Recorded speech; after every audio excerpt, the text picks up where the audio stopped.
Hi, very good morning to you. It's Jim from maverickstar Observatory. Hi and welcome. Guys, you may be wondering where I've been over the last several days. I can tell you that we have been engaged in a little bit of a social experiment. Having done a video last week, you might recall, it was the video where we talked about all the things really that we've been doing here at the observatory for the last 6-7 years, maybe a decade now, and trying to condense that into a video for you for 30 minutes. And of course, when you're dealing with such a lot of research and data, it's not easy to do. The experiment was to test the resilience of our observatory with regards to funding. I wanted to see how many days it would be before the funding stopped for the observatory after putting videos up nearly every day, but not quite. Perhaps we go a couple of days sometimes in the week and we don't put one up.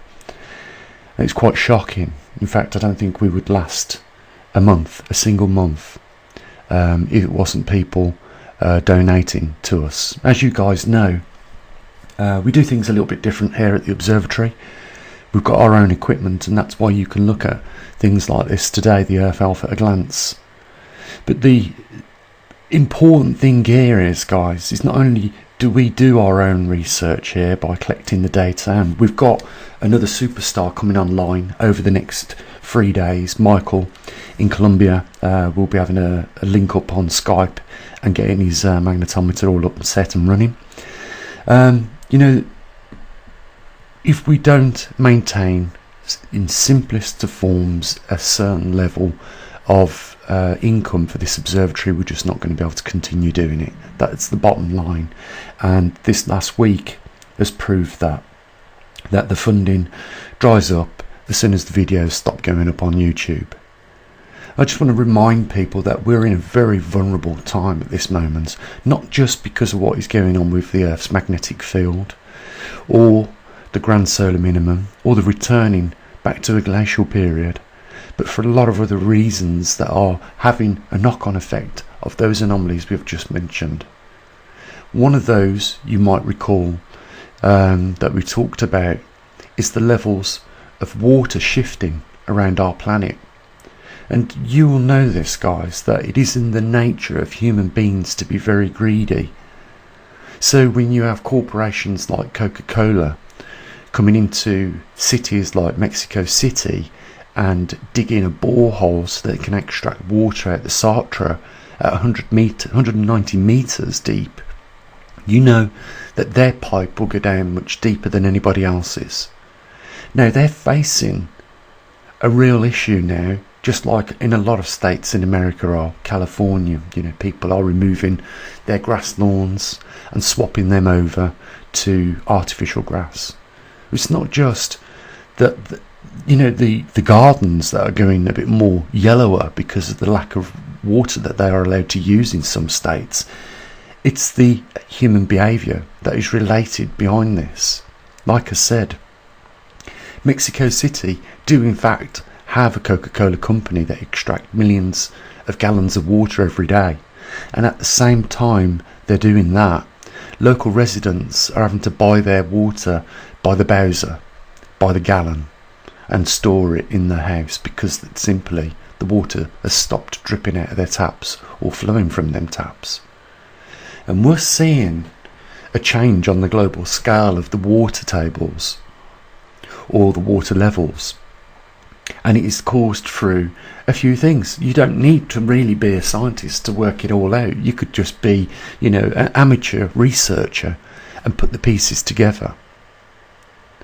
What's happened is through over-industrialisation of fresh water, towns and cities are becoming almost unsustainable with the levels of water that they're allowed to extract, and this is a problem globally. And when our observatory, if ever that unfortunate day comes and we have to flick the switches off here, there will be a lack of unbiased, honest research being conducted by observatories like ours, like we do, to give you accurate information on current affairs that we talk about. And when the last observatory closes, you have got no choice at that point to switch on your mainstream media unless you're prepared to take on the research yourselves. So that is why it is important to support this observatory. There is 51,000 subscribers to this channel, and we watched the funding dwindle in only 7 days. You know, we've got a real problem in this world of failing to work together, and when something is good, keep it, hold on to it. So, I invite you to think about these things that we talk about. I invite you to think about, the anomalies like the Earth going through a magnetic reversal and the impacts that is having on our jet streams. I invite you to have a look at some of the research that goes into, the grand solar minimum. Why has the sun, for the last 3.5 cycles, slowed down to the numbers that it's at? And ask the question, if we are leaving an interglacial period, then what period do we move in after that point? And what happens then with the climate? We are in a lot of trouble, and it is mainly through people's ignorance and unwillingness. And I can understand to some degrees why that is, that they are complacent about the world's problems.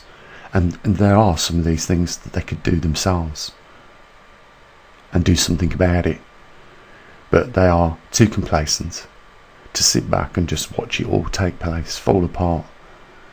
When you have to walk, like some people on this planet, 2 miles to fill up a couple of plastic tubs of water, I suppose it is at that point that people start to appreciate, what they once had, but failed to hold on to it.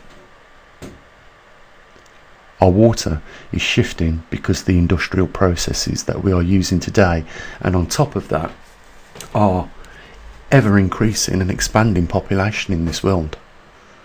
In some cases, there is overconsumption of water of 200% by these companies, with no regard whatsoever to the villages, the towns and the cities that depend on that water as well. What we've got is greedy corporations very cleverly boring down deeper than anybody else, so that when there is a marginal drought, it won't be their pipe that runs dry, it will be everybody else's first. This is the world that we're living in. I'm trying to explain to people some of the implications that we face in the not too distant future, because these are growing concerns that we all need to be focused on if we are going to try and handle those times when they arrive. And this is why it is important to look after observatories, because these are little golden gems. These are little sparkles of light in the darkness, and certainly it is a lot darker than what it used to be in these modern days. So, as usual guys, I have entered onto the website. As you can see, today's date, you've got your atmospheric CO2 there, atmospheric oxygen, your latest from last month's magnetic pole position. You've got your radiation background. Obviously we've recorded the volcanoes in eruption at 26, and there is the largest earthquake over the last 24 hours. We've got muons from the UK, muons from our superstar Kendall in Canada. Your sunspot numbers sit around 5, and at the present time you've got a quiet geomagnetic field, and the solar X-rays are normal. And a lot of the data that you've had a look at there is what we collect with our own equipment. So it's not like, we're being lazy just going onto other people's websites. Another thing we don't do here is sell pointless merchandise to people, because we believe you've got enough cups in your house, enough mugs, enough t-shirts and enough baseball caps, and if you want those sorts of things, you don't want the ones with our name on them. So, you know, we're trying to do things a little bit more honestly here at the observatory, in the way in which we raise funds for our observatory.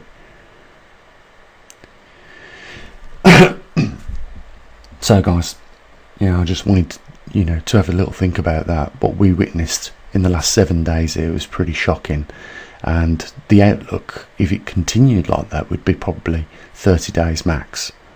There wouldn't be a maverickstar observatory.